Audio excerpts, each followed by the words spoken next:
কেউ আছে। কলেজ স্ট্রিটের পুরনো বইয়ের দোকান থেকে বইটা কিনেছিল শুভময়। বেশ পুরনো বই, পাতাগুলো লালচে হয়ে এসেছে, তবে লেখা পড়তে কোনো অসুবিধে হচ্ছে না।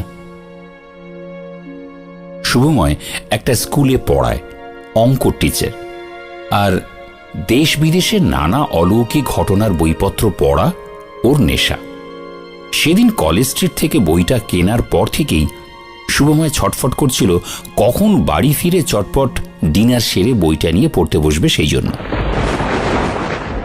সন্ধ্যে থেকেই আকাশে মেঘ জমছিল, গুড়গুড় করে মেঘও ডাকছিল, মাঝে মাঝে বিদ্যুতের ঝিলিক। বাস থেকে নামতে নামতেই জোরে বৃষ্টি নামল। সেই বৃষ্টির কাছে ছাতাও হার মানতে বাধ্য। তবু তারই মধ্যে কোনো মতে বাড়ি ফিরল শুভময়। চেঞ্জ করে হাত মুখ ধুয়ে তাড়াতাড়ি ডিনার সেরে বইটা নিয়ে সে শটান খাটে শুয়ে পড়ল। বাইরে তখন তুমুল বৃষ্টি।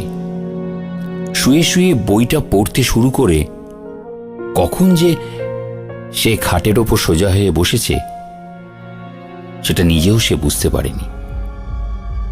ঘড়িতে তখন রাত 2টো। শুভময় তখন বইয়ের শেষ পাতাটা পড়ছে। সেই পাতায় লেখা, এই বইয়ের গল্প যে শেষ অবধি পড়বে তারই অপঘাতে মৃত্যু হবে। শেষ লাইনটা পড়া মাত্রই বইটা হাত থেকে ছুঁড়ে ফেলে শুভময়, আর মাটিতে বইটা পড়া মাত্রই কে যেন গোঙানির স্বরে চিৎকার করে উঠে কাঁদতে থাকে।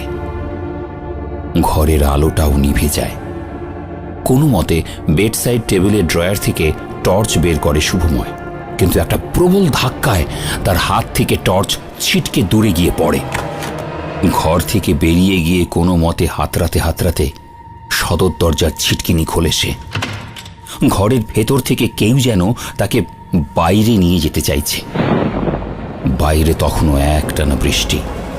সেই বৃষ্টির মধ্যেও শুভময় ঊর্ধ্বশ্বাসে ছুটতে লাগলো বড় রাস্তার দিকে। তার পিছনে ছুটে আসছে কেউ।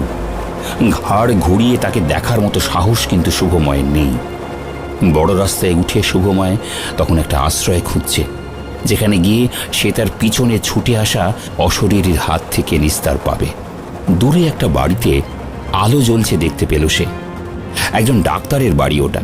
কখনো শরীর খারাপ হলে ওই ডাক্তারকে সে 2-1বার দেখাতেও গিয়েছে। ওই আলো লক্ষ্য করে সে ছুটছিল। হঠাৎ পিছন দিক থেকে একটা লরি এসে প্রচন্ড জোরে ধাক্কা দিল শুভময়কে। কয়েক সেকেন্ডের মধ্যে ঘটনাটা ঘটল।